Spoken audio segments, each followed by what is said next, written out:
같이 기도하시겠습니다.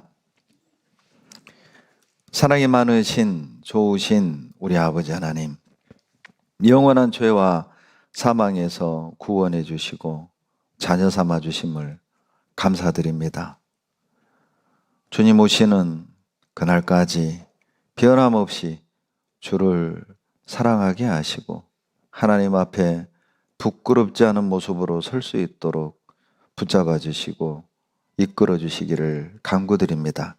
이 시간 성령께서 역사하셔서 말씀을 옳게 분별하게 하시고 하나님의 마음을 품고 하나님의 뜻을 알아서 주님이 인도하시는 길을 묵묵히 쫓아갈 수 있도록 도와주시옵소서. 우리 가운데 한 사람도 자기를 위해 사는 사람, 자기를 위해 죽는 사람도 없게 하시고 살든지 죽든지 먹든지 마시든지 무엇을 하든지 주님의 영광을 위한 삶이 되게 도와주시옵소서. 우리 가정생활을 통해서, 직장생활을 통해서, 학교생활을 통해서, 이웃과의 관계 속에서 하나님을 증거하게 하시고 우리의 삶을 통해서 많은 이들이 예수 그리스도를 만날 수 있도록 우리를 사용해 주시옵소서. 주님 재림 직전의 때를 살아가고 있는 자녀들에게 받은 은혜를 보답하고자 하는 열망을 주시고 주님을 위해 고난받기를 자처하는 담대함도 주시기를 간구드립니다. 우리 가운데 한 사람도 낙오되는 사람 없게 하시고 주님 의지하고 사랑하는 형제자매들과 함께 하나님을 찬양하며 하나님의 영광과 하나님의 나라를 위해 살 수 있도록 도와주시옵소서. 멀리 외국에서 복음을 위해 수고하시는 선교사님들과 가정에도 합당한 은혜 채워주시고 멕시코 에스카레스가 교회, 캄페체 교회, 캄보디아 프놈펜 교회, 바티민체 교회도 든든히 세워주시기를 간구드립니다. 이 시간 성령께서 우리 가운데 두루 역사하셔서 마지막 때 주님의 자녀들의 삶이 어떠해야 되는지 깨달아 알게 하시고 생활 속에서 겪는 고난과 만나는 재앙들 뒤편에 하나님의 어떠한 선한 뜻이 있는지 볼 수 있는 믿음의 눈을 열어주시고 우리 앞에 있는 많은 어려움의 산들, 고난의 산들, 고통의 산들을 잘 넘어갈 수 있도록 도와주시옵소서. 주님 앞에 주님 품에 안기는 그날 잘했다 그 한마디 들을 수 있는 우리의 삶이 되도록 도와주시옵소서. 병상에 계시는 많은 형제자매님들 치료해 주시고 위로해 주시고 힘 주시옵소서. 이 시간 하나님의 뜻과 영광만 나타나길 원하며 우리를 사랑하시는 예수님 이름으로 감사하며 기도드렸습니다. 아멘. 욥기 2장 11절을 찾겠습니다. 욥기 2장 11절로 13절입니다.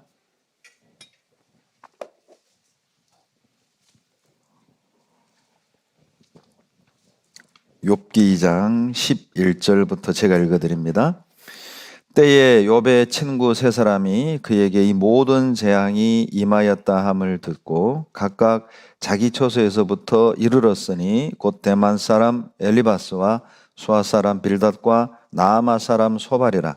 그들이 욥을 조문하고 위로하려 하여 상약하고 오더니 눈을 들어 멀리 보매 그 욥인 줄 알기 어렵게 되었으므로 그들이 일제히 소리질러 울며 각각 자기의 겉옷을 찢고 하늘을 향하여 티끌을 날려 자기 머리에 뿌리고 13절 같이 읽습니다. 7일 7야를 그와 함께 땅에 앉았으나 욥의 곤고함이 심함을 보는 고로 그에게 한 말도 하는 자가 없었더라. 아마 그리스도인에게 잘 알려진 인물 중에 하나가 욥일 겁니다. 아마 욥 하면 떠오르는 단어는 고난이죠. 또는 인내, 이런 단어들이 떠오르죠. 오늘은 욥의 일생을 통해서 감당하기 어려운 고난을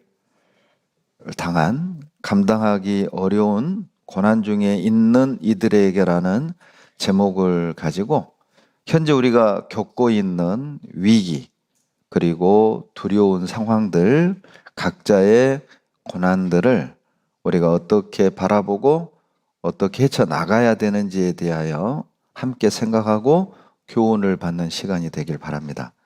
욥은 생각지 않은 고난을 당했습니다. 상상할 수 없는 재앙을 만났습니다. 동방에서 가장 큰 부자였던 욥은 일순간에 재산도 잃었고 칠남 삼녀를 둔 그 욥이 순식간에 그 10자식을 떠나보내야 하는, 먼저 유명을 달리야 하는 그런 재앙을 만났습니다. 거기에 엎친 데 덮친 격으로 또 불치병에 걸려서 기왓장으로 피부를 긁어야 할 정도로, 본문의 말씀대로 욥의 그 재앙을 들은 세 친구들이 위로하기 위해 욥을 찾아왔다가 욥을 만났는데 욥인 줄 알아보지 못할 정도로 욥은 심하게, 아마 흉측하게 외형이 변형되었고, 욥의 세 친구가 욥을 만났지만 뭐라고 위로해야 할지 말문이 막힐 정도로 욥은 극심한 고통, 고난을 당하고 있음을 볼 수 있습니다. 욥이 겪은 이 생각지 않은 고난, 감당하기 어려운 이러한 재앙들은 비단 욥만의 이야기는 아니죠. 모든 사람은 저마다 각자의 고난, 각자의 아픔, 각자의 고통들이 다 있습니다. 오죽하면 이런 말이 있죠. 하나님에게는 죄 없는 아들은 있었지만 고난이 없는 자녀는 없다 라는 말이 있습니다. 하나님에겐 죄 없는 아들이 있었습니다. 예수 그리스도죠. 그러나 하나님에게는 고난이 없는 자녀는 한 사람도 없었어요. 예수님마저도 고통과 고난을 받고 돌아가셨잖아요. 모든 주님의 자녀들에겐 저마다의 고난, 저마다의 고통과 아픔이 있음을 표현하는 것이죠. 그 고난 중에도 실은 주님의 자녀들은 하나님을 의지하고 하나님을 붙들고 하나님을 믿습니다. 참기는 힘들지만 그래도 우리는 마음속에 하나님의 특별한 뜻이 있고 계획이 있어서 나에게 이런 고통을 주셨겠지. 하나님이 뭔가 선하신 뜻이 있겠지.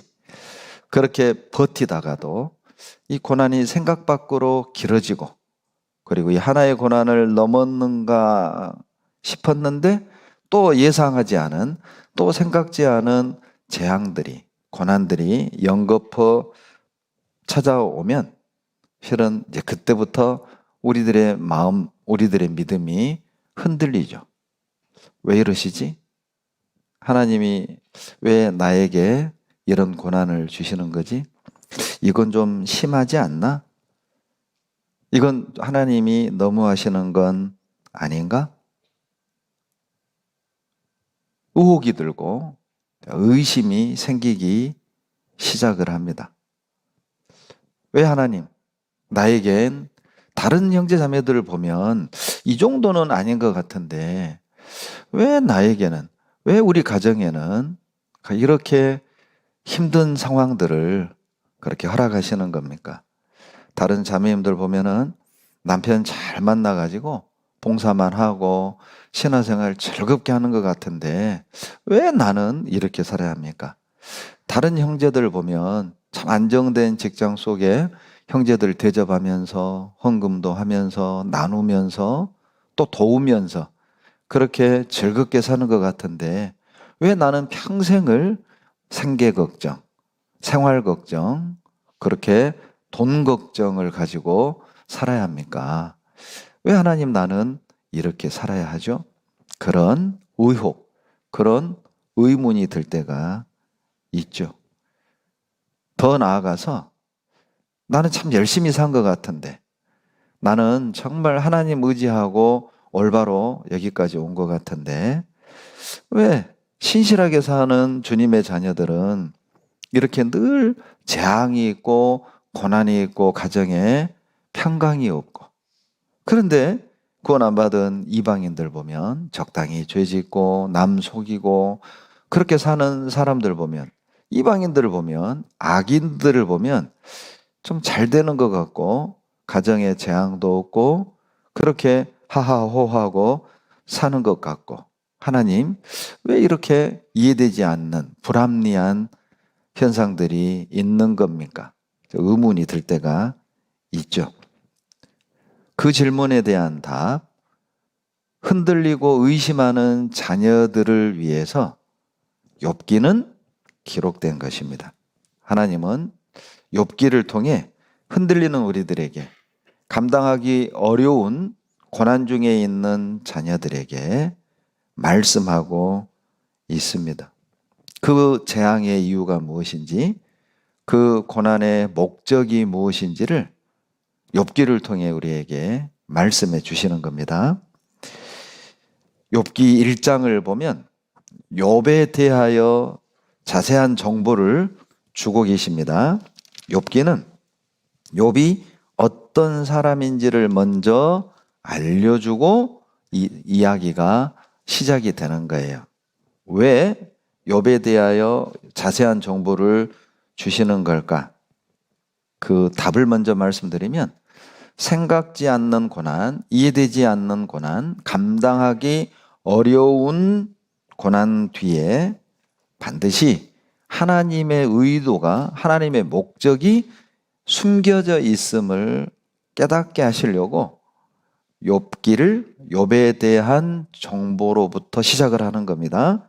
욥기 1장 1절에 보시면 우스 땅에 욥이라 이름하는 사람이 있었는데 그 사람은 순전하고 정직하여 하나님을 경외하며 악에서 떠난 자라. 자, 욥은 순전한 사람이었습니다. 정직한 사람이었어요. 악에서 떠난 사람이었다는 거죠. 그럼에도 불구하고 욥은 전 재산을 잃었고 10자식을 잃었고 건강도 잃었고 이해되지 않은 재앙을 만났다는 것이죠. 욥은 악에서 떠난 사람이었는데 왜 재산을 잃어야만 했는가? 욥은 순전한 사람이었는데 왜 10자식을 떠나보내야만 했는가? 욥은 정직하게 신앙생활을 잘했는데 왜 욥은 전 재산을 잃어야만 하고 건강을 잃어야만 했는가? 분명한 것은 징계는 아니었다는 것입니다. 그래서 1장 1절에 욥은 악에서 떠난 사람이라고 밝혀주고 있는 거예요. 욥이 우리가 모르는 숨은 죄가 있어서 재산도 잃고 건강도 잃고 자식을 잃은 게 아니라는 거죠. 그러면 이유가 뭐냐는 거예요. 악에서 떠났고 또 정직했고 하나님 앞에 순전한 삶을 살았음에도 이런 재앙을 만난 원인이 징계가 아니라면 무엇인가?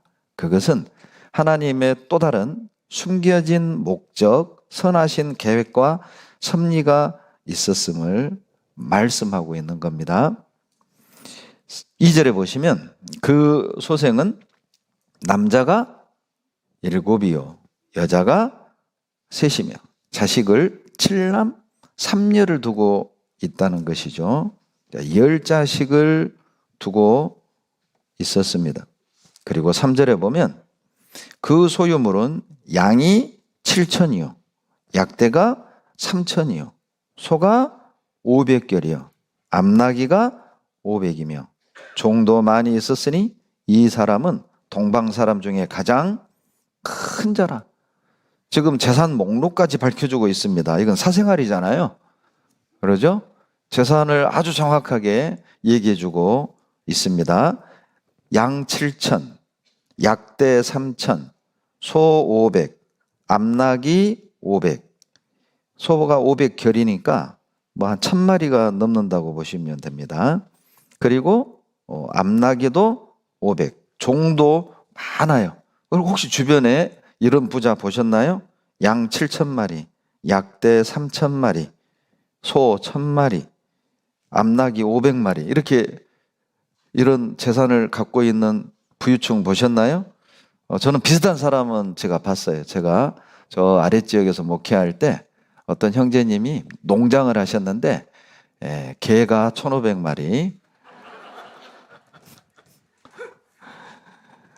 소가 뭐 100마리, 염소가 400마리. 그것만 해도 엄청난 부자죠, 부자. 그러나 욥에 비할 바는 아닙니다. 뭐 개 1,000마리 해봐야 뭐 한 마리당 한 30만 원 합니까? 그런데 욥은 실은 그냥 그저 그런 부자가 아니고 그 동네에서 동삭동에서 부자가 아니라 평택시에서 부자가 아니라 동방에서 가장 부자였어요. 그런데 그 엄청난 재산을 한꺼번에 다 잃어버린 것이죠.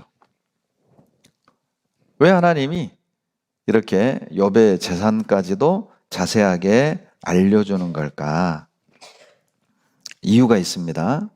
욥이 경험한 재앙, 욥이 만난 이 고난은 우리가 경험할 수 있는 고난 중에 최악이라는 사실을 알려주는 거죠.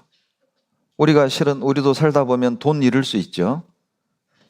재산을 잃을 수 있잖아요. 그러나 욥만큼은 아니잖아요. 혹시 우리 교회 평택에서 제일 부자 있습니까? 평택치고는 동삭동에서도 제일 큰 부자는 없습니다. 그런데 욥은 동방에서 가장 부유했다는 것이죠.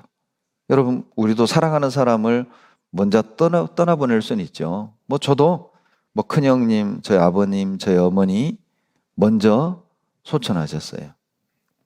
그러나 아버지는 노환으로, 형님은 사고로, 또 어머니도 서운은 하지만 그래도 연세 드시고 심장병으로 그렇게 먼저 천국을 가셨어요. 우리도 살다 보면 사랑하는 사람을 먼저 떠나보내는 경우가 있지만 욥처럼 한꺼번에 10자식을 떠나보내는 경우는 없습니다. 특히 현대사회에서는 더 그렇죠. 자식 많이 낳아봐야 넷, 다섯. 넷, 다섯이면 완전히 뭐 대가족이죠. 요즘은. 저희 세대만 해도 저도 뭐 오남, 이녀고 처가는 일남, 칠녀고 일곱, 여덟은 어디 가서 보통이었습니다. 보통. 12, 딸만 12 낳은 할머니도 봤어요. 그 시절에는 그랬어요. 그런데 뭐 병으로 자식 보내는 경우도 있고 또 내과에서 그냥 사고로 자식 먼저 떠나보내는 경우도 있고 집 앞에서 교통사고로 자식을 먼저 떠나보내는 경우도 종종 우리 주변에서 보고 듣지만 10자식을 한날에 보내는 부모는 없습니다. 어찌 보면 우리가 겪는 고난이라고 한다면 거의 세 가지 안에 다 들어가요. 사랑하는 사람을 떠나보내는 것, 재산을 잃는 것, 그리고 건강을 잃는 것.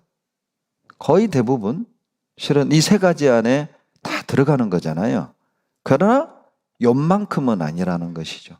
욥은 동양에서 가장 부유했고 10자식을 떠나보냈고 그 많은 재산 떠나보냈고 다 잃었고 그리고 친구들이 알아보지 못할 정도로 외모가 흉측하게 변해버린 거예요.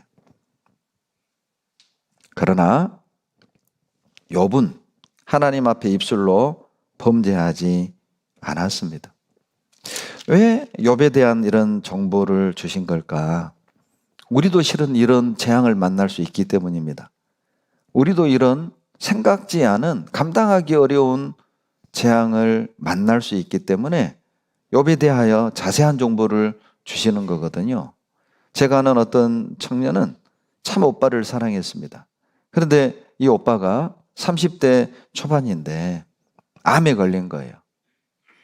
앞날이 창창한 나이에 암이 걸렸어요. 근데 오빠는 구원을 못 받았습니다. 이 자매님이 정말 간절히 하나님께 기도했습니다. 하나님, 우리 오빠 살려주세요. 그러나 결국 그 오빠는 병을 이기지 못하고 돌아가셨어요. 장례를 치르고 이 청년 자매가 하나님을 떠났습니다. 기도 들어주지 않았다고. 내가 그렇게 하나님께 기도했는데 하나님은 내 기도 들어주지 않았다고 하나님을 떠났어요. 혹 그 자매를 위해 욥기를 기록해 주신 건 아닐까 싶습니다.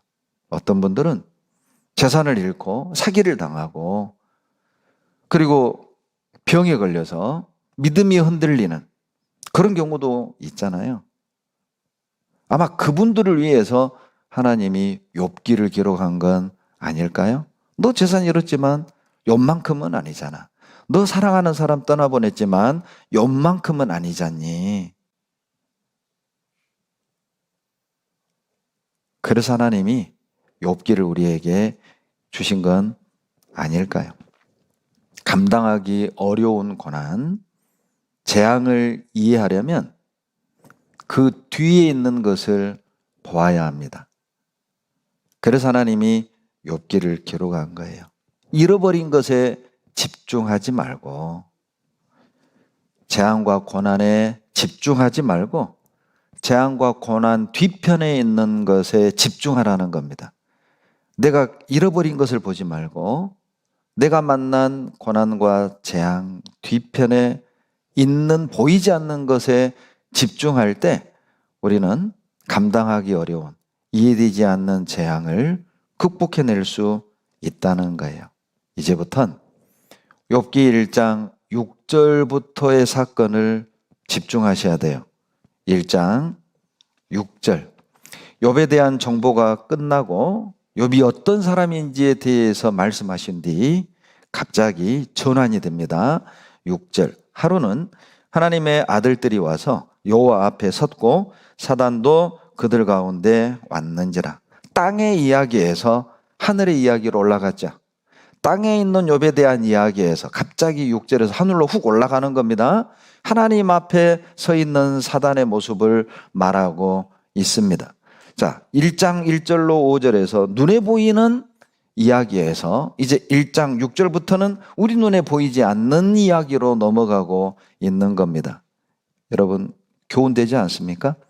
눈에 보이는 것만이 전부가 아니라는 겁니다. 이 땅에 일어나는, 이 땅 위에서 벌어지는 여러 가지 재앙들 뒤편에 하늘에서 모종의 사건이 연결되어 있음을 우리에게 말씀하시는 거예요. 이 땅에 벌어지는 고난과 아픔, 상실감에만 집중하지 말고 하늘에서 연결되어 있는 이 상실감과 이 재앙과 이 고통과 연결되어 있는 하늘의 사건을 집중을 할 때 이 땅에서 벌어지는 아픔을 우리는 이해하고 견디고 받아들일 수 있음을 욥기 1장을 통해 하나님은 말씀하시는 겁니다. 욥기 1장 6절에 보면 하나님의 아들들이라고 되어 있잖아요. 여기서 말하는 하나님의 아들들은 천사들을 말하는 겁니다. 왜 천사들을 하나님의 아들들이라고 말한 거냐면 영적인 피조물이란 뜻입니다. 천사들도 하나님의 피조물이기 때문에 그냥 아들이라고 표현을 한 겁니다. 우리도 하나님의 아들이잖아요. 그런데 우리는 다른 아들이죠. 우리는 어떤 아들이죠? 피로 구속된 아들인 거예요. 그런 의미로 우리는 하나님의 아들이라고 하는 거예요. 구원받은 자녀들을 하나님의 아들이라고 하는 것은 하나님의 권리, 하나님의 영광을 상속받는다는 뜻으로 우리를 아들이라고 한 거고요. 천사들을 하나님의 아들이라고 한 것은 그런 하나님의 영광을 상속받는다는 의미가 아니라 그냥 영적인 피조물이라는 뜻으로 아들이라고 표현을 한 겁니다. 자, 그런데 이 사단이 놀랍게도 하나님 앞에 서 있죠. 이거 참 의문이지 않습니까? 아니, 어떻게 마귀가 하나님 앞에 들락날락해? 이렇게 또 혼돈스러우실 텐데, 이것은 마귀가 하나님 앞에 자기 마음대로 들락날락할 수 있다는 뜻이 아니에요. 하나님이 부른 겁니다. 하나님의 호출을 받아서 하나님 앞에 딱 서 있는 것이죠. 그리고 하나님 앞에 보고해야 할 의무를 가진 존재란 뜻이에요. 그러니까 사단은 하나님의 통제 아래에 있고 하나님의 통치 아래에 있음을 욥기 1장 6절에서 우리에게 알려주는 거예요. 그러니까 우리는 사단하면 무서운 존재, 두려운 존재로 생각하지만 그럴 필요가 없다는 것이죠. 왜요? 사단마저도 하나님의 통치 아래에 있으니까요. 또 한 가지, 지금 하나님 앞에 서 있는 사단의 모습, 그리고 사단과의 하나님과의 대화 내용을 6절부터 1장, 2장에 쭉 나열하십니다. 어떤 의미입니까? 우리 일상의 뒤편에 영적인 세계가 연결되어 있다는 것이죠. 이 땅에서의 싸움 뒤편에 영적인 전투가 있음을 하나님이 미리 알려주고 욥기를 시작하는 거예요. 이걸 생각하지 않으면 욥기는 이해할 수 없습니다. 이 땅에 벌어지는 것만 보고 이 땅에 일어나는 현상만 보면 절대 이해가 안 되는 거예요. 어떻게 욥은 의인이었고 성실했고 정직했고 순전했고 악에서 떠난 사람인데 10자식이 죽고 재산을 잃고 불치병에 걸리는 게 이게 말이 되냔 말이에요. 하늘에서의 사건을 보지 않으면, 하늘에서의 사건과 연결됐다는 사실을 이해하지 않으면 우리는 이 땅에서 벌어지는 재앙들, 이해되지 않는 일들, 감당하기 어려운 고난을 받아들이기 어렵습니다. 눈에 보이는 전투, 육신의 싸움 뒤에 영적인 전투가 있다는 것이죠. 그래서 욥기 에베소서 6장 12절에 우리의 씨름은 혈과 육에 대한 것이 아니요 정사와 권세와 이 어둠의 세상 주관자들과 하늘에 있는 악한 영들에 대함이라. 그 씨름이 싸움이거든요. 우리의 싸움은 남편과의 싸움만이 아니라는 거예요. 자식과의 싸움만이 아닙니다. 내 육신과의 싸움만이 아니라 내 육신과의 싸움 뒤에, 남편과의 싸움 뒤에, 그리고 어떤 형제자매들과의 갈등 뒤에, 이면에는 악한 영이 개입되어 있음을 기억하라는 겁니다. 그것을 알고 대하면 실은 그 싸움 감당할 수 있고 그 싸움을 이길 수 있다는 것이죠. 이 세상 것으로는 설명이 안 되는 영적 전쟁이 정말 있습니다. 그것을 알고 우리는 이 땅에서의 싸움에 임해야 한다는 겁니다. 그리고 또 한 가지는 왜 욥기 1장 6절 이후에서 사단과의 대화 내용을 공개하는 걸까? 하늘에서 있었던 회의 내용을 왜 이 땅에 공개하는 걸까? 또 하나의 하나님의 의도가 있는데, 하나님은 욥을 통해 승리하기를 원하셨다는 것이죠. 욥의 승리가 하나님의 승리임을 알려주는 거예요. 단순히 그냥 어떤 형제와의 싸움으로 끝나는 게 아니고, 남편과의 싸움으로 끝나는 게 아니고, 어떤 인간적인 어떤 갈등으로만 끝나는 게 아니라 그 이면에 악한 영이 개입돼 있다는 것을 알게 되면 내가 이것을 잘 감당하고 이 재앙을 잘 극복해내면 하나님이 승리하는 것임을 기억하셔야 해요. 하나님은 그걸 원하시는 거죠. 또 한 가지는 하나님은 욥을 통해서 마귀가 틀렸다는 걸 보여주고 싶었던 거예요. 마귀가 이간질하죠. 아이고 하나님, 욥이 하나님 좋아서 사랑해서 섬기는 줄 알아요? 아니 10자식 주는데 누가 그런 하나님 안 섬깁니까? 이렇게 막대한 재산을 주는데 누가 그런 하나님 안 섬깁니까? 욥의 의도를 이간질하는 거죠. 욥이 하나님을 섬기는 이유, 돈 주니까, 재산 주니까, 자식 주니까, 복 받으려고. 그런데 하나님은 마귀의 생각이 틀렸다는 걸 증명해 주고 싶었던 거예요. 그래? 10자식 데려가 봐. 그래? 재산 뺏어봐. 욥의 순수한 목적, 욥을 통해서 하나님은 마귀가 틀렸다는 것을 보여주고 싶었고 하나님이 옳다는 걸 보여주고 싶었던 거예요.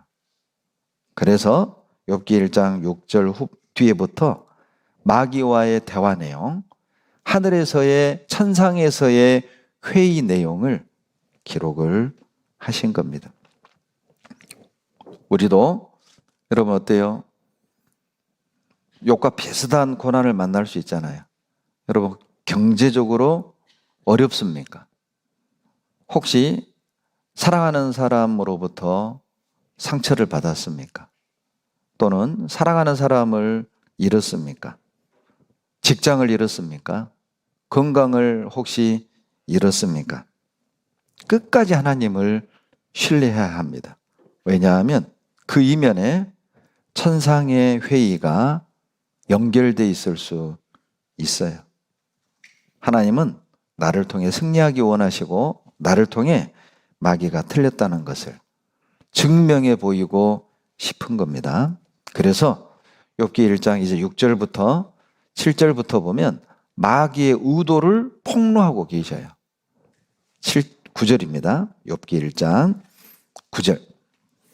사단이 여호와께 대답하여 가로되 욥이 어찌 까닭없이 하나님을 경외하리까? 이제 슬슬 이제 이간질하는 겁니다. 아이고 하나님, 뭐 욥이 하나님을 사랑하는 이유가 따로 있어요.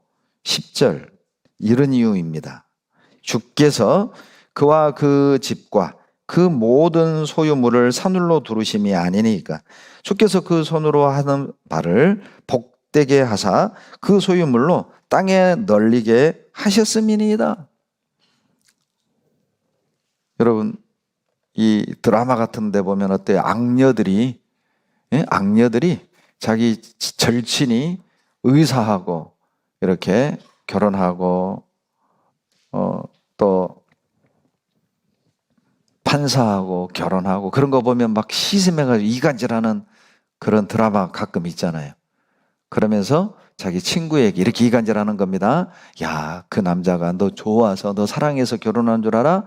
너 집안에 재산 보고 너 작업하는 거야. 이런 식으로 이간질하는, 돈 때문인 것처럼 다른 목적이 있어서 접근한 것처럼 그렇게 이간질하는 사람들이 있죠. 마치 그와 같이 사단도 우리와 하나님 관계를 그렇게 이간질하는 거예요. 우리가 하나님을 섬기는 것이 순수한 의도가 아닌 것처럼, 우리가 하나님을 사랑하기 때문에 섬기는 것이 아닌 것처럼, 다른 의도를 가지고 있는 것처럼, 다른 목적을 가지고 있는 것처럼 이간질하는 겁니다. 혹시 내 마음속에 하나님의 신실하심에 대해서, 하나님의 하시는 일에 대해서 의심이 들어왔다면 그 배후에 여러분 마귀가 있을 수 있습니다. 마귀가 하는 일은 이간질하고 의혹을 만들고 의심을 넣어주는 일이거든요. 요한계시록 12장을 찾겠습니다. 여기에 시를 깨놓으시고 요한계시록 2장 12장 10절입니다. 요한계시록 12장 10절.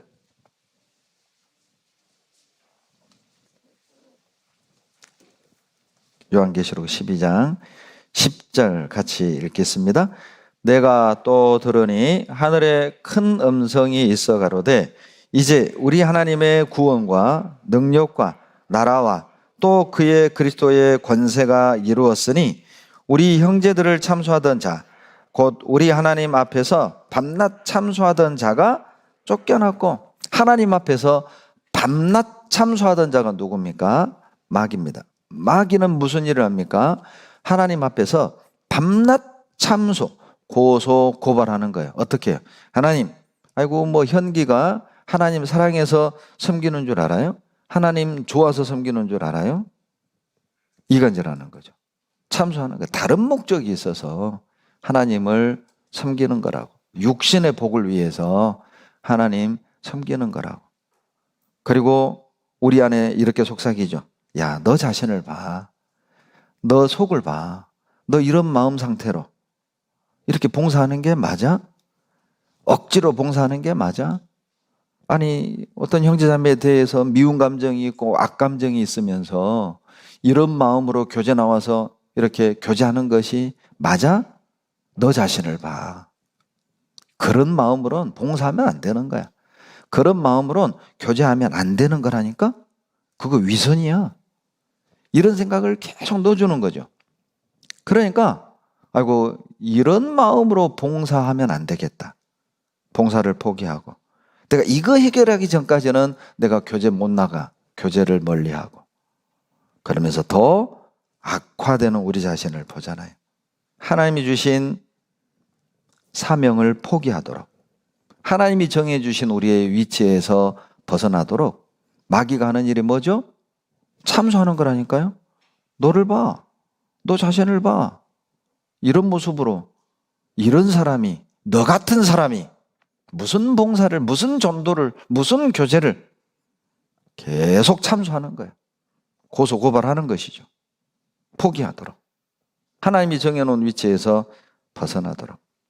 사단은 끊임없이 우리를 고소합니다. 넘어지도록. 아이고, 가족도 전도 못한 사람이, 자기 아버지도 전도 못한 사람이. 제가 98년에 교회의 부름을 받고 서울중앙교회로 안양으로 이사를 한 첫날 밤에 꿈에 돌아가신 아버지가 나타났습니다.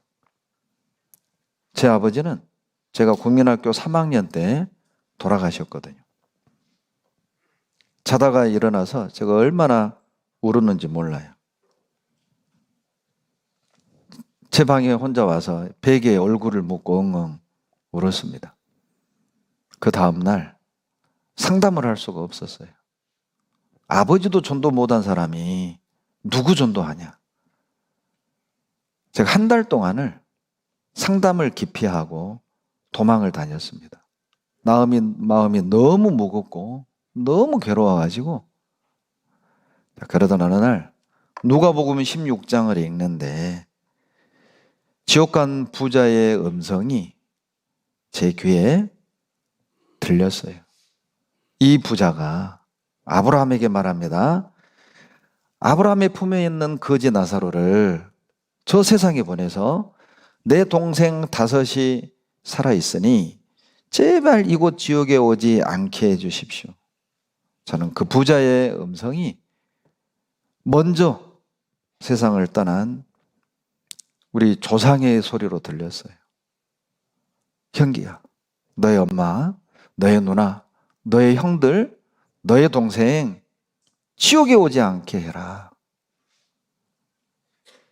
그리고 제 마음에 먼저 가신 조상들을 돕는 길이 뭐냐? 그것은 남아있는 가족을 천국으로 데려가는 겁니다. 그것이 먼저 가신 조상을 돕는 길임을 알게 됐어요. 그리고 그때부터 지금까지 전도를 하고 있는 겁니다. 마귀는 어떻게 하든 우리를 참소하고 송사합니다. 너 가족도 전도 못했잖아. 부모도 전도 못한 사람이 누구 전도하고 한다고 그렇게 사방을 뛰어다녀? 형제자매들이 너를 어떻게 생각하겠냐? 너 가족도 전도 못했잖아. 너 남편도 전도 못했잖아. 그런 사람이 누구를 전도한다고 그렇게 요란스럽게 다녀? 마귀는 송사하는 일을 하는 거예요. 누가복음 22장 21절에 예수님이 제자들에게, 베드로에게 한 말씀이죠. 시몬아, 시몬아, 보라, 사단이 밀가부르듯 하려고 너희를 청구하였으나. 놀랍지 않습니까? 마귀가 청구했다는 겁니다. 밀가부르듯 하려고, 쓸데없는 사람이 되게 만들려고, 필요 없는 사람이 되게 하려고, 베드로를 넘어뜨리고 잡아뜨리려고, 스스로 좌절하고 포기하게 만들려고 계속 송사했다는 거예요. 너 같은 사람이 이런 믿음으로, 그런 마음으로 무슨 예수님의 제자라고, 무슨 하나님을 따른다고, 너는 안 돼. 너를 봐. 마귀는 어떻게든 베드로를 넘어지고 자빠지게 하려고. 결국 베드로는 3번 부인했습니다. 나 저 사람 몰라. 3번이나 저주하며 부인했어요. 일정 부분 마귀가 승리한 것처럼 보였습니다. 한 번 예수님을 부인할 때 마귀는 옆에서 낄낄댔겠죠. 2번 부인할 때 낄낄댔겠죠. 3번 베드로가 부인할 때 마귀는 자기가 이겼다고 생각했을 거예요. 드디어 베드로가 예수를 부인했다. 저주하면서 3번이나 이제 예수 안 따르겠지. 이제 예수 안 섬기겠지. 그러나 베드로는 거꾸로 십자가에 못 박혀 죽었습니다. 누가 이겼습니까? 베드로가 이겼습니다. 예수님이 이겼습니다. 하나님이 이겼습니다. 문제는 납니다. 나는 어떻습니까? 지금도 마귀는 우리를 어떻게든 밀가부로도 하려고, 쓸모없는 자녀가 되게 하려고 이런 핑계 저런 핑계를 만들어서 있어야 될 자리에 있지 않게, 해야 할 일을 하지 못하게 합리화시키면서, 이러니까 이럴 수밖에 없어, 저러니까 저럴 수밖에 없어, 멀어지게 만드는 거예요. 쓸모없는 자녀로 만드는 거예요. 나를 통해 주님이 어떤 역사도 하지 못하도록 만드는 거예요. 우리 자신을 잘 보십시오. 벌써 5월이 됐습니다. 자, 나를 통해 여러분, 하나님이 어떤 역사를 이루셨습니까? 지난 4일 동안 하나님이 나를 통해 어떤 영광을 받으셨나요? 우리는 어떤 열매를 하나님께 돌려드린 겁니까? 주님은 아십니다. 마귀가 밀가루도 하려고 제자들을 참소하고 고소고발할 걸 아셨어요. 그래서 누가복음 22장 32절에 내가 너희를 위하여 내 믿음이 떨어지지 않기를 기도하였노라. 다행이죠. 하나님 아십니다. 우리가 하나님 부인할 걸 아십니다. 하나님은 우리가 조금만 힘들면 구역을 옮길 것도 알고, 조금만 힘들면 봉사도 포기할 것도 아시고, 조금만 자존심 상하고 기분 상하면 저 형제자매 얼굴을 안 볼 것도 아시고, 조금만 빈정 상하면 교회를 떠날 것도 아시고, 조금만 말씀 전하는 사람이 서운하게 하면 인사도 안 할 것도 아시고, 아셔요. 그런 연약한 사람이라는 걸 아셔요. 아시기 때문에 구원받은 나지만 내 안에 성령이 계시지만, 놀랍게도 주님은 하나님 앞에서 나를 위해 계속 중보기도 하고 계시는 거예요. 하나님께. 하나님, 형기에 대하여 참아주세요. 형기에 대하여 기다려주세요. 잘할 겁니다. 다시 일어설 겁니다. 계속 나를 위해 변호하고 계시는 거예요. 왜요? 나를 잘 아시거든요. 주님이 지켜주고 계시는 거예요. 그래서 욥기 1장에 하늘의 회의를 우리에게 알려주는 거예요. 이 땅에 일어난 것만을 보고 판단하지 말라는 겁니다.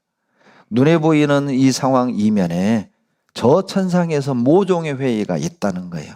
욥기 1장 8절로 넘어갑니다. 욥기 1장 8절.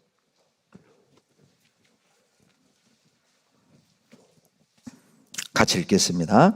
여호와께서 사단에게 이르시되 내가 내 종 욥을 유하여 보았느냐? 그와 같이 순전하고 정직하여 하나님을 경외하며 악에서 떠난 자가 세상에 없느니라. 세상에 이런 욥이, 이런 내 자녀가 없다라고 말할 정도로 욥은 어찌 보면 완벽한 신앙생활을 한 거죠. 하나님을 경외하고 순전하고 정직하고 경건하고 악에서 떠난 그런 욥이었다는 겁니다. 너희 욥 유의하여 보았느냐? 여러분, 도대체 사단은 왜 욥을 유의하여 보았을까요? 욥의 신앙을 본받기 위해서입니까? 욥의 믿음을 칭송하기 위해서입니까? 아닙니다. 욥을 유하여 보았느냐? 이 말 안에는 너 욥 자세히 봐봤어? 이런 의미만 있는 게 아니에요. 오히려 반대 의미가 있습니다. 너 왜 욥 주변에서 서성거리는 거야? 그런 뜻입니다. 너 왜 내 자식 욥을 그렇게 주목해서 보는 거야? 여러분 생각해봐요. 우리 어린애가 놀고 있는데, 놀이터에 놀고 있는데 이상한 색에 생긴 아저씨가 내 아이를 빤히 쳐다보고 있어요. 여러분 뭐라 할래요? 당신 왜 우리 아이를 쳐다보는 거예요? 의도가 뭐예요? 그런 의미입니다. 너 욥 유의하여 보았느냐? 너 왜 무슨 의도로 욥을 그렇게 뚫어지게 보는 거야? 너 왜 욥 주변에서 그렇게 서성거리는 거야? 그런 뜻이죠. 하나님은 사단이 지금도 우리에 대하여 품고 있는 음모를 알고 계셔요. 그래서 폭로하는 겁니다. 사단의 음모를 우리에게 드러내고 알려주는 것이죠. 그리고 욥의 이야기를 통해서 사단은 나를 향한 음모도 가지고 있음을 알려주는 거예요. 사단의 음모가 뭡니까? 재산 잃을 때 하나님 떠나는 겁니다. 사단의 음모가 뭡니까? 자식 잃을 때 하나님을 부정하는 겁니다. 사단의 음모가 뭡니까? 건강을 잃을 때 하나님의 신실하심, 하나님의 성실하심을 부정하는 거예요. 사단의 음모였던 겁니다. 내게 향해서도 사단은 동일한 음모를 가지고 있어요. 1장 7절을 보시죠. 욥기 1장 7절 여호와께서 사단에게 이르시되 내가 어디서 왔느냐? 사단이 여호와께 대답하여 가로되 땅에 두루돌아 여기저기 다녀왔나이다. 여러분, 우리의 잘못 중에 하나가 뭐냐면 사단을 너무 과소평가하는 겁니다. 그것도 잘못이지만 더 큰 잘못은 사단을 과대평가하는 거예요. 과소평가하는 것도 실수이지만 과대평가하는 건 더 큰 실수입니다. 여러분, 사단 두려워할 필요 없습니다. 왜냐하면 욥기 1장 7절에 사단은 평택에 있으면서 동시에 서울에 있을 수 없어요. 그것을 편재하다고 하는데 서울에도 있고 광주에도 있고 울산에도 있고 평택에도 동시에 존재하는 걸 신학용어로 편재라고 해요. 여러분, 편재성은 하나님만이 가지고 있는 성품입니다. 하나님의 특징이죠. 하나님만이 광주에 있으면서 동시에 평택에 있으면서 동시에 서울에 어디든 계실 수 있어요. 창조주시잖아요. 그러나 사단은 피조물이라는 걸 기억하세요. 타락한 천사일 뿐입니다. 그래서 사단은 여기 평택에 있으면서 동시에 서울에 있을 수 없습니다. 그러니까 사단이 여기저기 돌아다녔다고 하잖아요. 그러죠? 자기의 수하, 귀신들을 보내서 일을 대신하게 할 뿐이죠. 사단이 동시에 여기저기 편재할 수 없습니다. 그러니까 사단을 과대평가할 필요 없어요. 사단을 두려워할 필요가 없다는 것이죠. 사단은 하나님의 허락 없이는 아무것도 할 수가 없습니다. 2장 6절을 보시죠. 욥기 2장 6절입니다. 여호와께서 사단에게 이르시되 내가 그를 내 손에 붙이노라. 오직 그의 생명은 해하지 말지니라. 하나님이 허락한 범위 안에서만 사단은 역사할 수 있다는 것이죠. 하나님이 허락하지 않으면 사단은 우리를 향해 어떤 일도 할 수 없는 거죠. 사단은 하나님의 통치 아래 있고 하나님의 주권 아래 있다는 거예요. 욥기 1장 12절도 보시죠. 1장 12절 여호와께서 사단에게 이르시되 내가 그의 소유물을 다 내 손에 붙이노라. 오직 그의 몸에는 내 손을 대지 말지니라. 사단이 곧 여호와 앞에서 물러가니라. 이걸 우리에게 적용시켜 보면 너 현기 몸에 손대지 마. 재산만 손대. 하나님이 정해놓은 범위 안에서만 사단은 역사할 수 있다는 것이죠. 우리에게 참 안심이 되는 말씀이죠. 자, 혹 여러분 지금 고난 중에 있습니까?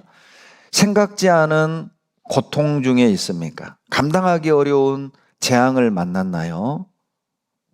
허락되어진 고난이라는 거예요. 하나님이 허락한 만큼만 우리는 겪고 있다는 것이죠. 왜요? 그만큼이 내가 감당할 만큼이거든요. 지금 내가 고난 중에 있다면 그건 감당할 만큼만 허락되어진 것임을 욥기를 통해 말씀하시는 거예요. 욥은 욥의 고난은 천상의 회의의 결과였어요. 욥기 1장 12절에 보시면 여호와께서 사단에게 이르시되 내가 그의 소유물을 다 내 손에 붙이노라. 오직 그의 몸에는 내 손을 대지 말지니라. 사단이 곧 여호와 앞에서 물러가니라.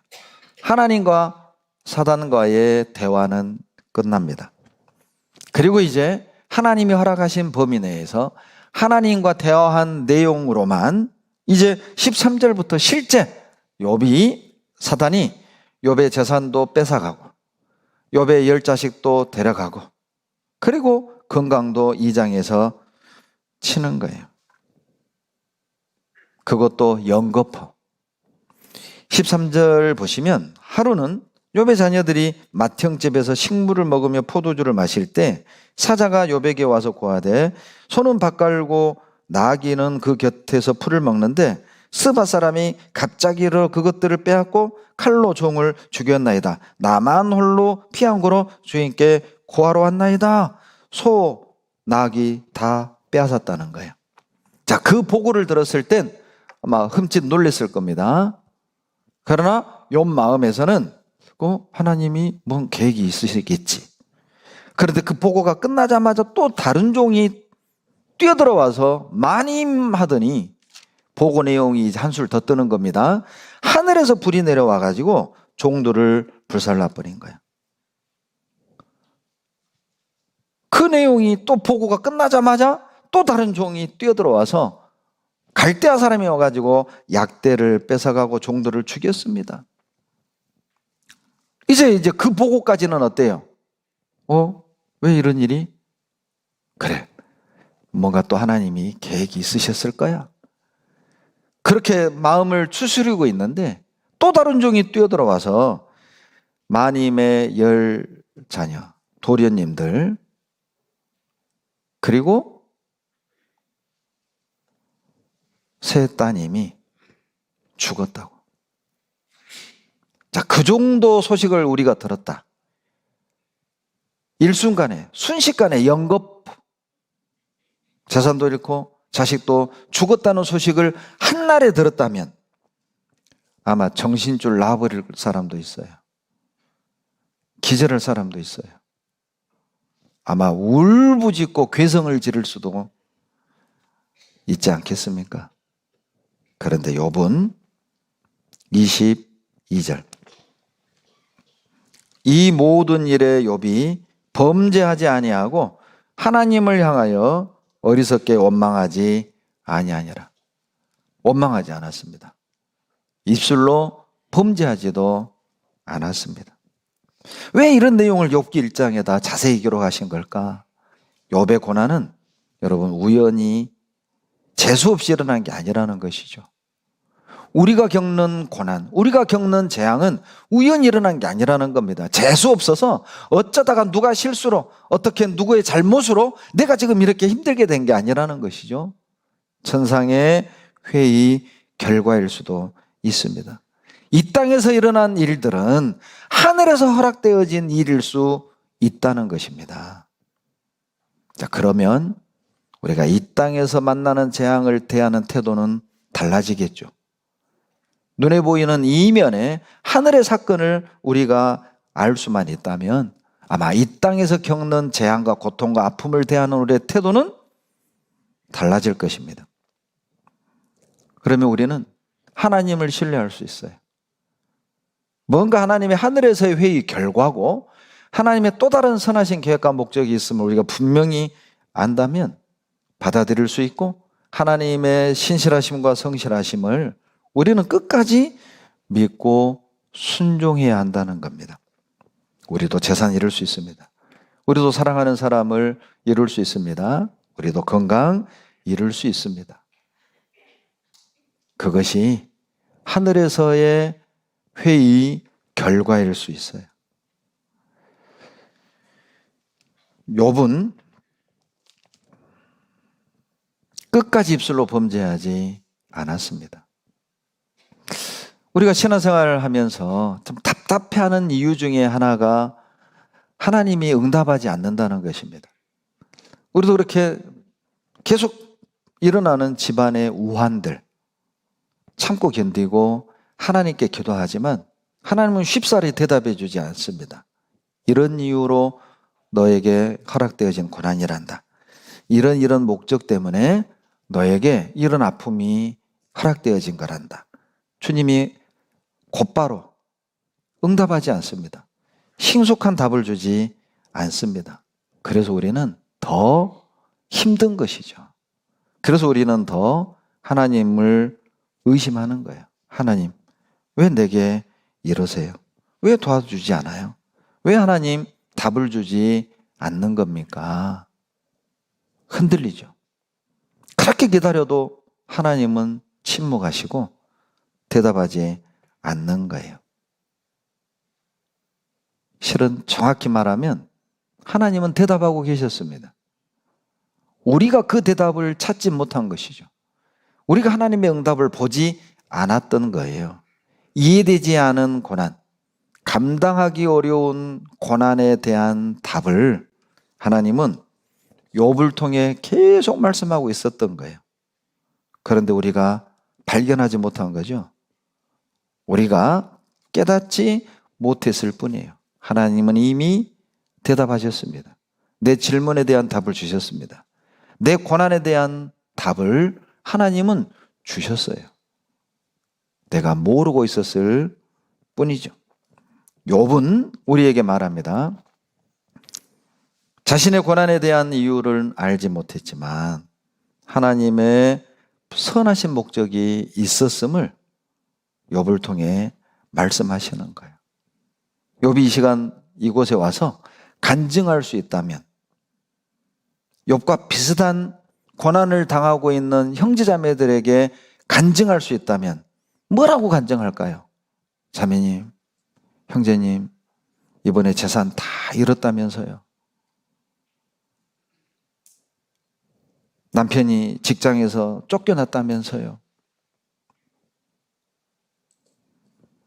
사랑하는 아들을 잃었다면서요. 사랑하는 어머니를 먼저 떠나보냈다면서요.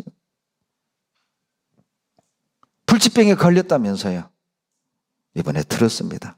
그런데 형제님, 자매님, 저도 그 비슷한 일을 겪었습니다.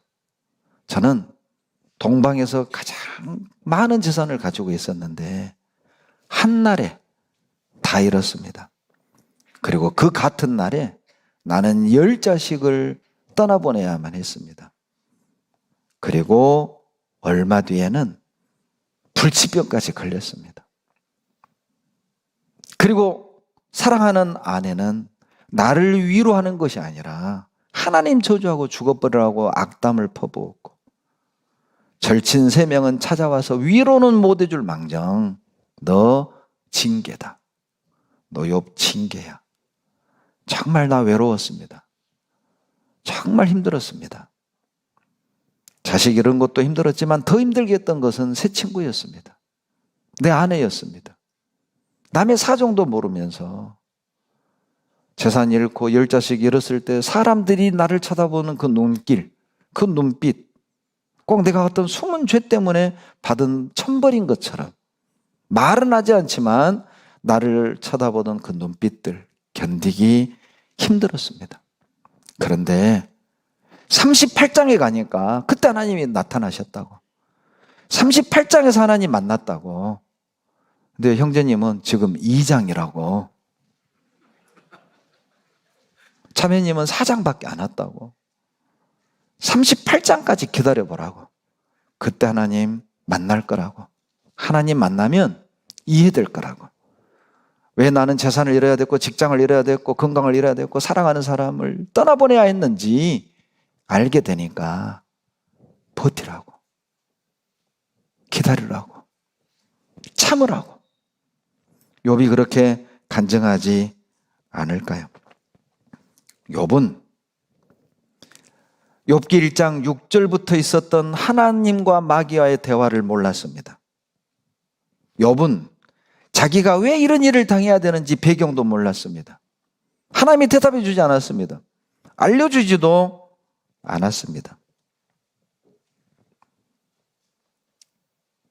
왜 하나님은 고난의 이유와 목적을 얘기해 주지 않은 걸까요?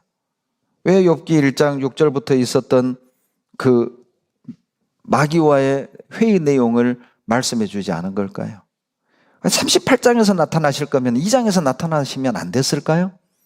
왜 굳이 새 친구와의 그 지루한 속상한 대화를 통과하고 난 뒤에 38장에 나타나신 걸까? 필요했습니다. 38장까지의 시간이 필요했던 거예요. 그 긴 시간이 필요했던 거예요. 왜요? 욥은 악은 짓지 않았지만, 죄는 짓지 않았지만 욥이 다듬어져야 될 것이 하나 있었습니다. 바로 자기 의였어요. 욥은 죄는 없었지만 자기 의를 버리지 못했어요. 나 열심히 살았어. 내가 이렇게 살았어. 그런데 왜 하나님 나에게 이러는 겁니까? 욥도 범죄하진 않았지만 다듬어지고 고쳐져야 될 부분이 있었던 거거든요. 여러분, 우리 얼마나 많은 말씀을 들었습니까? 우리 얼마나 많은 성경을 읽었습니까? 그런데도 우리 안 바뀌어지는 거 있잖아요. 버리지 못한 거 있잖아요. 우리가 성경을 몰라서 이 성격이 안 변한 겁니까? 우리가 하나님의 뜻을 몰라서 우리의 그 숨은 죄를 버리지 못한 겁니까? 자기 개성이 고쳐지지 못한 겁니까? 압니다. 다 압니다. 알면서도 그 고집, 자존심, 게으름, 세상을 향한 욕심 못 버리는 거죠. 아파야 하는 거예요.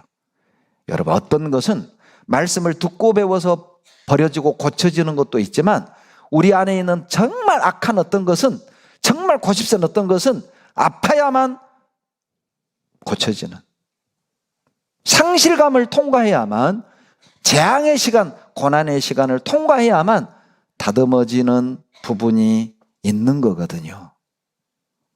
그래서 하나님이 욥 38장까지 끌어가신 거예요. 버티십시오. 견디십시오. 기다리십시오. 감당하기 어려운 이 고난의 시간들 필요합니다.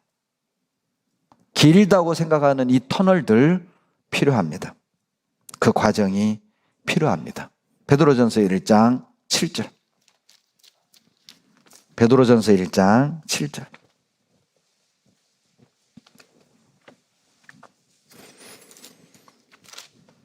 신약 377페이지 1장 7절 같이 읽겠습니다. 너희 믿음의 시련이 불로 연단하여도 없어질 금보다 더 귀하여 예수 그리스도에 나타나실 때에 칭찬과 영광과 존귀를 얻게 하려 함이라. 칭찬과 영광과 존귀를 얻게 하는 것이 무엇입니까? 믿음의 시련이라는 거예요. 믿음의 시련을 경험해야만 칭찬과 영광과 존귀를 얻는데, 믿음의 시련을 더 쉬운 말로 표현하면 고난의 과정이라고 생각하시면 돼요. 고난의 과정. 감당하기 어려운 고난의 시간들, 그 과정과 시간을 통과해야만 칭찬과 영광과 존귀라는 삼중의 면류관을 얻게 되는 거예요. 그래서 38장에 나타나신 겁니다. 재앙과 고난의 원인은 모르지만 그 문제를 해결하려고, 믿음으로 해결하려고 몸부림치는 과정에서 깨닫게 되는 은혜들이 있다는 거예요. 그래서 그 긴 시간이 필요했던 거예요. 믿음으로 해결하려고 몸부림치는 시간 동안 그 과정을 통과해야만 깨달을 수 있는 진리가 따로 있어요.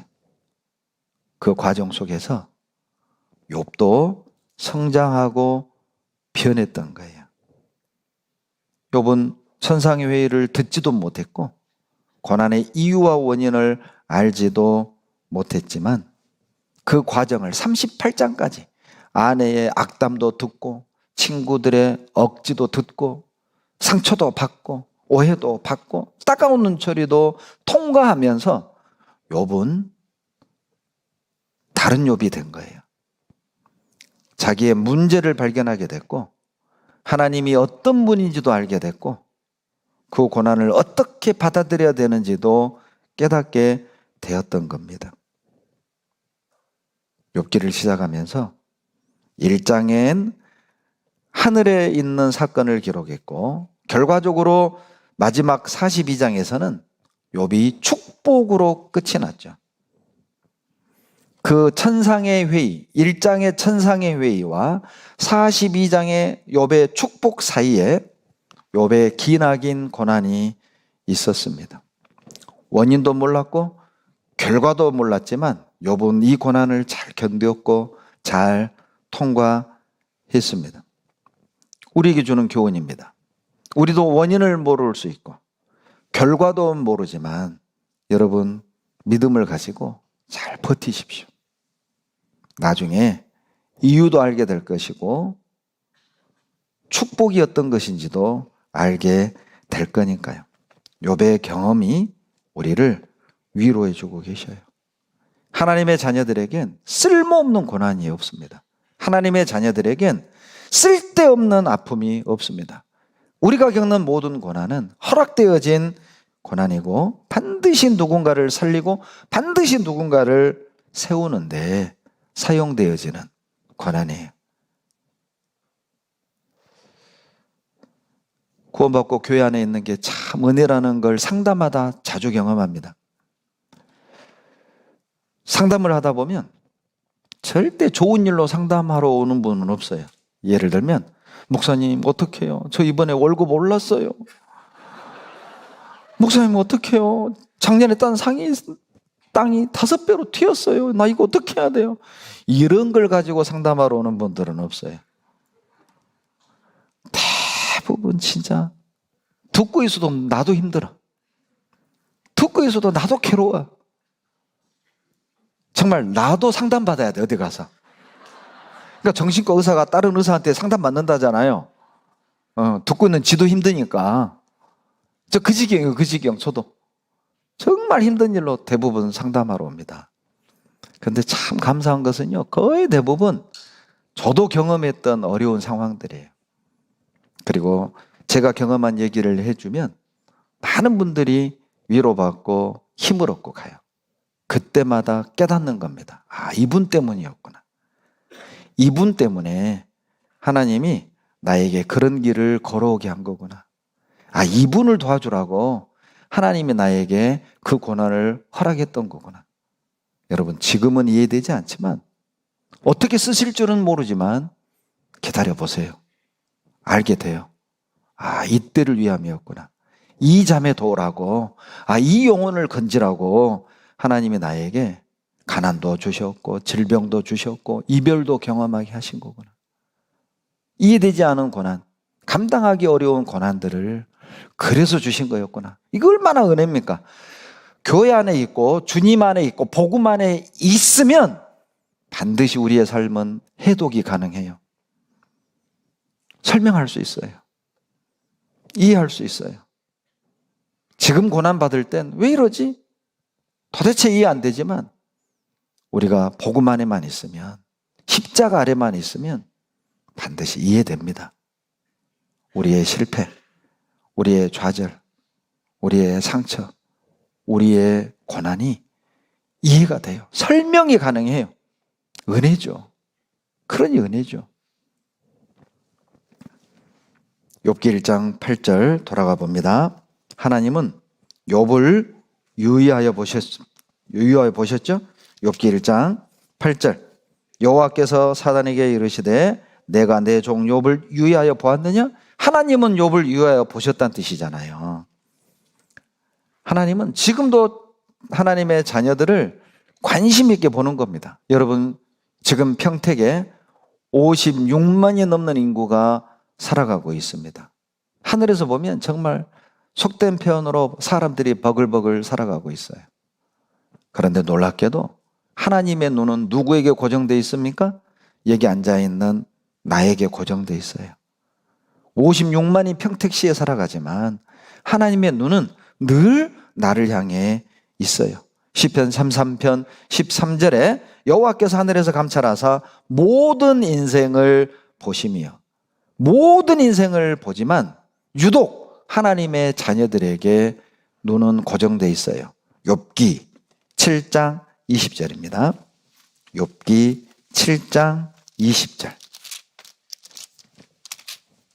욥기 7장 20절입니다.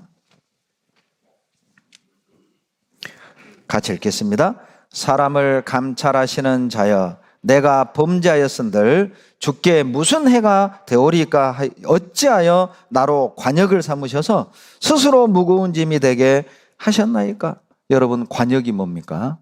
총을 쏘거나 화살을 양궁 선수가 쏠 때 관역을 향해 쏘잖아요. 그러죠? 여러분, 훈련할 때, 사격 훈련할 때 어때요? 관역을 막 주시하잖아요. 관역을 탁 째려지게 보다 보면 놀라운 것을 경험하는데 주변에 있는 것들이 안 보인다는 거예요. 관역만 보잖아요? 주변에 있는 것들이 안 보여요. 하나님이 나를 관역 삼았다는 게 뭐죠? 하나님은 나를 뚫어지라 보시는데 주변의 것이 안 보여요. 하나님의 눈엔 나밖에 안 보인다는 것이죠. 우주의 최고의 관심사, 바로 납니다. 하나님은 나를 관역으로 보고 계셔요. 그리고 활을 쏘시는 거죠? 어떤 화살을 쏩니까? 은혜의 화살도 쏘지만, 축복의 화살도 나를 향해 날려주시지만, 가끔 고난의 화살, 가난의 화살, 아픔의 화살도 날려주셔요. 나중에 압니다. 그 화살마저도 은혜였음을. 지금은 아픈데 그것도 은혜였음을 성숙된 뒤에야 알게 되는 거예요. 욥은 10자식 잃었죠? 재산 잃었죠? 그러나 입술로 번제하지 않았죠? 이 정도 되면 그 다음엔 축복이 나와야 되는 것 아닌가요? 재산, 그 많던 재산 잃어도 범죄하지 않았고, 10자식 하루에 다 잃어도 원망하지 않고 하나님께 불평 안 했다면, 여러분, 우리 기대는 그 다음엔 축복, 그 다음엔 하나님이 뿅 나타나서 욥아 고맙다, 원망 안 해줘서 고맙다, 의심 안 해줘서 고맙다, 실은 마귀하고 이런 회의가 있었는데 너가 이겨줘서 고맙다, 이렇게 돼야 정상 아니에요. 그런데 자식을 잃고 재산을 잃었던 것은 1라운드였어요. 1라운드에 불과했어요. 욥의 고난은 2라운드가 있었던 겁니다. 욥기 2장 7절. 끝날 줄 알았던 고난, 범죄하지 않고 하나님 원망하지 않으면 끝날 줄 알았던 그 재앙은 끝나지 않았습니다. 7절. 사단이 이에 여호와 앞에서 물러가서 욥을 쳐서 그 발바닥에서 정수리까지 악창이 나게 한지라. 욥이 제 가운데 앉아서 기와 조각을 가져다가 몸을 긁고 읽더니 그 아내가 그에게 이르되 당신이 그래도 자기의 순전을 굳게 지키느냐? 하나님을 욕하고 죽어라. 그가 이르되 그대의 말이 어리석은 여자 중 하나의 말 같도다. 우리가 하나님께 복을 받았은즉 재앙도 받지 아니하겠느냐? 하고 이 모든 일에 욥이 입술로 범죄치 아니하니라. 얼마나 가려웠던지 기와장으로 팍팍 긁는 거예요. 얼마나 긁었던지 얼굴이 변형이 돼서 친구들이 못 알아볼 지경으로. 그럼에도 욥은 범죄하지 않았습니다. 여러분, 욥의 아내에게 쉽게 돌을 던지면 안 됩니다. 욥의 아내가 아주 악처라고 생각하시면 안 됩니다. 입장을 바꿔놓고 생각해 보세요. 여러분 같으면요. 우울증 걸리고 아마 약 먹고 들어눕고 난리가 아닐 거예요. 제가 아는 어떤 자매님의 간증입니다. 15년째 시어머니 병수발을 해요. 이 어머니가 누워 있어요. 푹 맞아서 오줌똥을 15년째 받아내고 있어요. 효부상도 받았어요. 그런데 병실에서 청소하던 청소봐 주마가 누워있는 그 시어머니를 보더니 이 자매님께 그랬대요. 오래 살겠소. 병원에서 청소를 수십 년 한 할머니 아줌마들은 환자 상태 보면 대충 안다네요. 오래 살겠소. 그러면 며느리가 기뻐해야 돼요? 슬퍼해야 돼요? 아이고 우리 시어머니 오래 사니 감사합니다. 기뻐야 될 거 아니에요? 그런데 오래 산다는 말을 듣고 가슴이 철렁 내려앉더래요. 뭐? 오래 산다고? 나는 어쩌라고? 그런데 그 마음이 든 순간 내 무슨 생각하는 거지? 그 생각했던 자기 자신이 너무 초라하고 비참해서 화장실로 뛰어가서 엉엉 울었다는 간증을 그 자매님이 울면서 하셔요. 누가 그 자매님에게 돌 던질 수 있습니까? 15년 동안 시어머니 오줌똥 받아보셨습니까? 내 인생이 없었어요. 오줌똥 받아내느라고 청춘이 지나갔어요. 누가 잘못됐다고 말할 수 있어요? 욥의 아내 마음을 여러분 이해할 수 있습니까? 오죽하면 그랬겠어요. 여보 그냥 우리 죽읍시다. 그런 뜻이거든요. 10자식도 다 갔으니 우리 애들 따라갑시다. 그냥 이거 할 수 있는 얘기 아닌가요? 그런데 욥의 아내는 무너졌지만 욥은 무너지지 않았습니다. 여러분 아무리 힘들어도 욥의 아내가 되진 마십시오. 남편이 직장에서 쫓겨났다고 우리 죽읍시다. 사랑하는 사람을 떠나보냈다고 나도 따라갈래. 그런 마음은 버리셔야 돼요. 주시는 분도 하나님이고 취하시는 분도 하나님이고 주님이 주신 것을 주님이 돌려받으신 거예요. 우린 할 말 없습니다. 욥은 무너지지 않았습니다. 2라운드도 무너지지 않았습니다. 그러나 욥을 힘들게 했던 것은 돈을 잃어버린 것도 아니고 자식을 잃어버린 것도 아니고 욥이 힘들었던 건 새 친구였어요. 새 친구의 잘못된 교제, 새 친구의 잘못된 충고가 욥을 훨씬 더 힘들게 했습니다. 욥기 38장 드디어 하나님을 만납니다. 하나님 만나러 갑시다. 여러분 오래 기다리셨죠? 욥기 38장 드디어 하나님이 나타나십니다.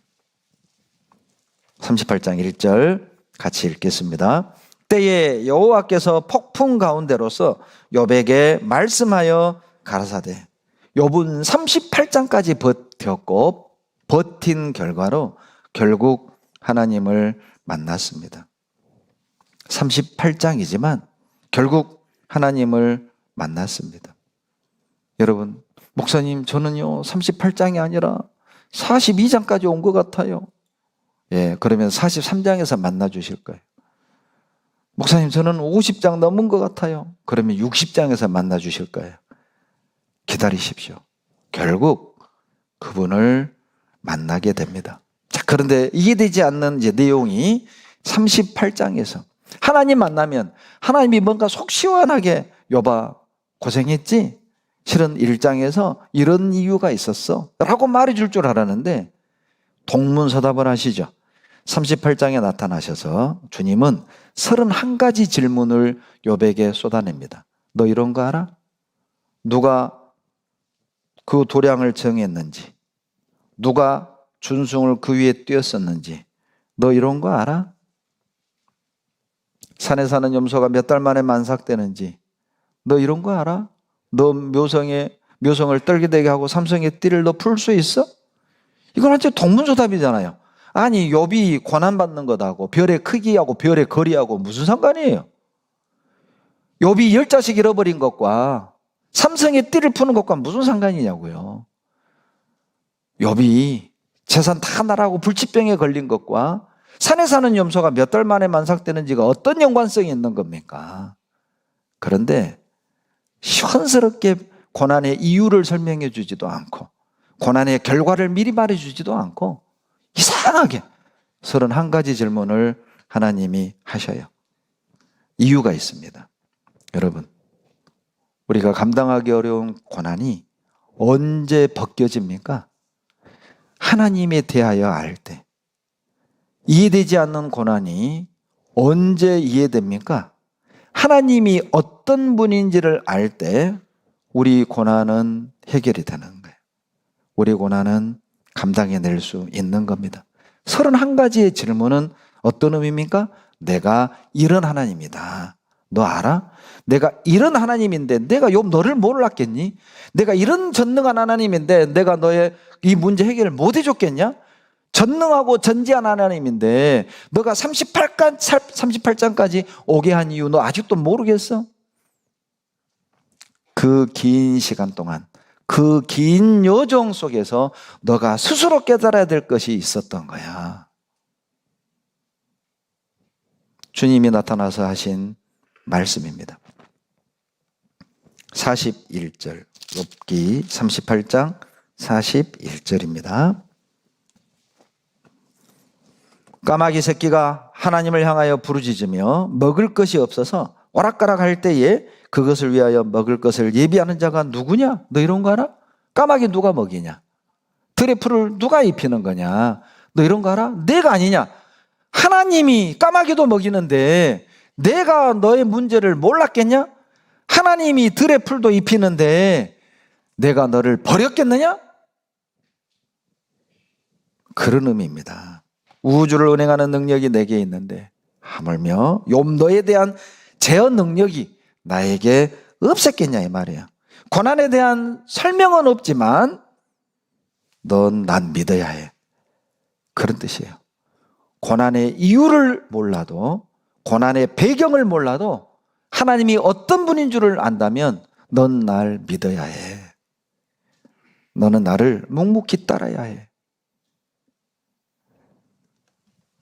19절입니다. 욥기 38장 19절로 22절. 광명의 초소는 어느 길로 가며 흑암의 초소는 어디냐? 내가 능히 그 지경으로 인도할 수 있느냐? 그 집에 길을 하느냐? 내가 아마 알리라. 내가 그때에 나섰나니 너의 연수가 많음이니라.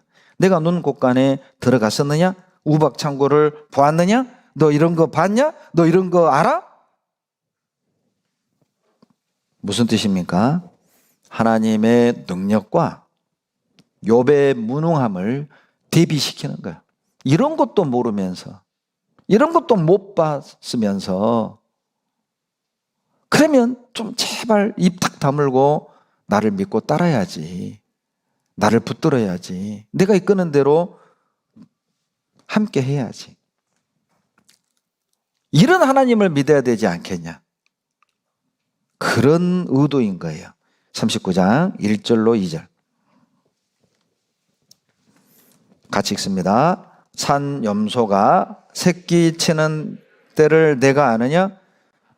암사슴에 새끼 낳을 기한을 내가 알 수 있느냐? 그것이 몇 달 만에 만삭되는지 아느냐?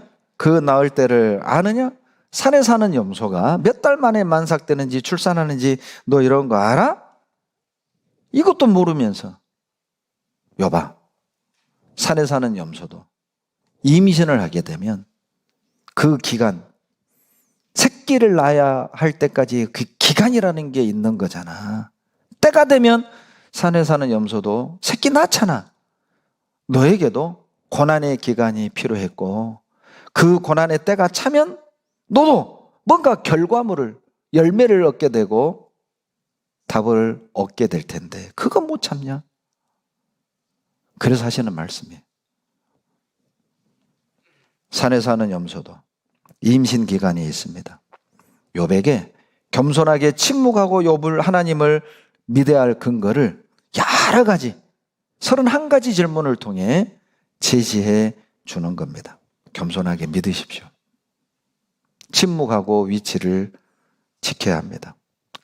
이제 하나님께 답을 달라고 기도하지 말고 믿게 해달라고 기도합시다. 내가 왜 이렇게 힘들게 살아야 되는지 원인을 설명해 달라고 기도하지 말고 원인은 모르지만 끝까지 하나님 따르게 해달라고 기도합시다. 이 고난의 결과가 무엇인지 알려주지 않아도 하나님을 신뢰할 수 있도록 해달라고 기도하는 것이 마땅합니다. 하나님은 우리가 원하는 시간에 응답하지 않습니다. 하나님은 우리에게 적당한 때에 응답하십니다. 하나님은 내가 원하는 때에 나타나는 게 아니에요. 하나님은 하나님의 시간에 정확하게 나타나셔요. 그 하나님의 시간이 욥에게는 38장이었어요. 나에게는요. 39장이 될 수도 있고 40장이 될 수도 있고 아니 천국에 가서 알 수도 있어요. 나의 시간에 내가 원하는 시간에 하나님이 응답하는 게 아닙니다. 하나님의 시간에 나에게 적당한 때에 응답하시고 나타나시는 거예요. 왜 하나님은 38장에 나타나셔서 고난의 원인, 이유를 설명하지 않으신 걸까? 고난이 시험이 시험답게 하기 위해서 이유를 설명해 주지 않은 겁니다. 여러분 TV 프로 중에 그 언더커버 보스라는 그 프로그램이 과거에 있었습니다. 이 기업의 회장이나 사장이 자기 각 체인점에 알바생으로 위장을 하고 가서 그 체인점의 문제점, 개선점을 이렇게 파악하고 개선해주고 그리고 거기에 성실하게 일하는 점원들에게 상을 주는 언더커버 보스라는 프로그램이 있었어요. 근데 만약에 본사에서 그 지점에 미리 알려준다면 오늘 회장이 갑니다. 오늘 회장이 알바생으로 위장해서 갈 겁니다. 이렇게 변장해서 갈 겁니다. 미리 알려줘 버린다면 의미가 없잖아요. 그 지점은 개선될 여지가 없잖아요. 시험답게 하기 위해서 하나님은 시험의 원인, 시험의 결과를 말씀해 주지 않은 거예요. 욥은 그 긴 시간 동안 다듬어졌습니다. 그 긴 시간 동안 성숙한 그리스도인으로 하나님의 자녀로 성장하게 되고 변화되게 된 것이죠. 욥기 42장 보시죠. 42장 3절 42장 3절입니다. 무지한 말로 이치를 가리우는 자가 누구니까? 내가 스스로 깨달을 수 없는 일을 말하였고 스스로 알 수 없고 헤아리기 어려운 일을 말하였나이다. 드디어 욥이 얼마나 자기가 무지하고 어리석고 무능했는지 자기 의가 얼마나 헛된 것이었는지를 드디어 깨닫고 회개하고 돌이키고 고백하는 내용입니다. 욥은 과거 하나님을 향해 많은 질문을 쏟아냈죠. 어찌하여 내가 태어났는고? 어찌하여 빚을 받던 거? 내가 어찌하여? 그 많은 질문을 쏟아냈던 욥은 바뀌었어요. 내가 참 어리석었습니다. 무지한 말로 이치를 가리운 자가 누구였습니까? 욥은 질문에 대한 답은 끝까지 하나님께 얻지 못했지만 하나님의 질문에 의해서 스스로 깨달은 거예요. 내가 어리석었구나. 내가 쓸데없는 질문을 했던 거구나. 하나님은 신실하신 분이고 하나님은 자비로우신 분이라는 걸 알게 된 거예요. 하나님을 만나면서 질문 자체를 초월해서 자기 문제가 해결된 것이죠. 욥은 답을 들어서 해결된 게 아닙니다. 하나님이 어떤 분인지를 깨달으면서 해결된 겁니다. 그 고난의 긴 시간 동안 스스로의 문제를 깨닫게 되었던 겁니다. 1절, 2절 욥기 42장 1절, 2절 다 같이 읽겠습니다. 욥이 여호와께 대답하여 가로되 주께서는 무소불능하시오며 무슨 경영이든지 못 이루실 것이 없는 줄 아오니. 하나님은 무소불능하시며 그리고 어떤 경영이든지 다 이루시는 하나님이라는 걸 새삼 깨달은 거예요. 자기 문제가 해결됩니다. 우리도 살다 보면 원인을 알 수 없는 재앙을 만날 수 있습니다. 감당하기 어려운 고난을 우리도 만날 수 있습니다. 견디십시오. 그 시간 동안 우리는 하나님을 더 알게 되고 하나님을 더 경험하게 될 겁니다. 그것이 신앙의 위대함이에요. 여러분, 구원받은 우리들의 믿음이 위대한 이유가 뭔지 아세요? 우리 삶이 왜 위대한지 아십니까? 우리의 고난에 초자연적인 치유책 때문이 아니에요. 구원받은 사람들이 막 병이 막 기도하니까 막 빠지고 기도했는데 막 주식이 대박 나고 그리고 땅값이 오르고 복권이 막 당첨되고 그렇게 해서 막 고난을 벗어나고 병도 낫고 그런 초자연적인 치유책 때문에 우리의 신앙이 위대한 게 아니에요. 우리의 신앙의 위대함은 고난의 초자연적인 목적을 깨닫기 때문입니다. 그래서 우리는 그 고난을 받아들여요. 해결돼서 답을 알아서 받아들이는 게 아니라 이유와 목적을 알기 때문에 우리는 그 고난을 견디고 통과한다는 겁니다. 그것이 우리 믿음의 위대함이에요. 답을 구하지 마십시오. 이유를 찾지 마십시오. 믿으십시오. 하나님의 신실하심을 믿으십시오. 성숙한 그리스도인이란 고난에 대한 해답을 구하는 것이 아니라 비록 아무런 해결책이 주어지지 않는다 하더라도 그것을 허락하신 하나님의 목적을 찾는 사람이에요. 그 사람이 성숙한 그리스도인입니다. 고난에 대한 해결책을 찾는 것이 아니라 하나님의 선하신 목적을 찾는 사람이죠. 욥은 변했습니다. 42장 5절로 6절 42장 5절로 6절 내가 주께 대하여 귀로 듣기만 하였었더니 이제는 눈으로 주를 배웁나이다. 그러므로 내가 스스로 한하고 티끌과 제 가운데서 회개하나이다. 드디어 욥은 듣기만 하는 신앙에서 눈으로 보는 신앙으로 성장했죠. 고난의 긴 시간 동안 38장까지 오면서 욥은 겉으로 보면은 의심하고 친구들과 변론하고 싸우는 것처럼 보였잖아요. 그런데 그 시간 동안 놀랍게도 내면은 변하고 있었던 거예요. 겉으로는 싸우는 것처럼 친구들과 말다툼하는 것처럼 보였지만 그 시간 속에서 이 내면은 귀로 듣는 신앙에서 눈으로 보는 것 같은 확실한 믿음으로 변해 갔던 것이죠. 하나님은 그걸 원하는 겁니다. 우리에게 그것을 요구하시는 겁니다. 욥은 육신의 것을 잃었지만 신령한 것을 얻었잖아요. 돈은 잃었지만 믿음의 눈을 얻은 것이죠. 믿음의 눈이 더 밝아진 것이죠. 이것이 고난의 이유와 결과를 미리 말씀하지 않은 이유예요. 의인이 당하는 모든 고난엔 하나님의 목적이 있습니다. 선하신 뜻이 있습니다. 고난을 통해 놀랍게도 우리의 신앙을 회복시켜 주기를 원하시는 거예요. 욥기 33장 25절 33장 25절 같이 읽겠습니다. 그런즉 그 살이 어린아이보다 연하여져서 소년 때를 회복할 것이요.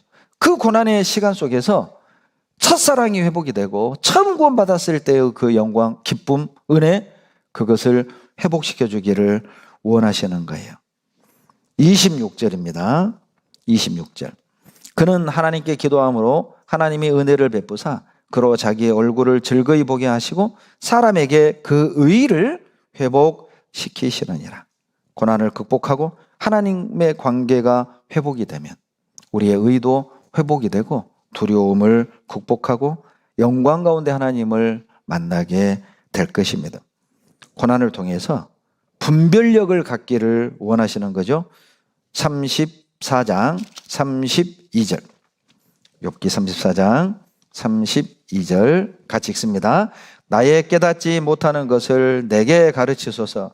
내가 악을 행하였으면 다시는 아니하겠나이다. 한 자가 있느냐? 인생을 오래 살아온 어른들과 대화를 해보면 참 지혜롭다. 우리 부모 세대는 우리보다 배움이 적습니다. 스마트폰도 만질 줄 모릅니다. 때로는 TV도 켤 줄을 몰라요. 이상하게 생긴 밥통 버튼 누르기도 힘들 지경이에요. 그런데 우리 부모 세대는 참 지혜로워요. 그 지혜가 어디서 났을까요?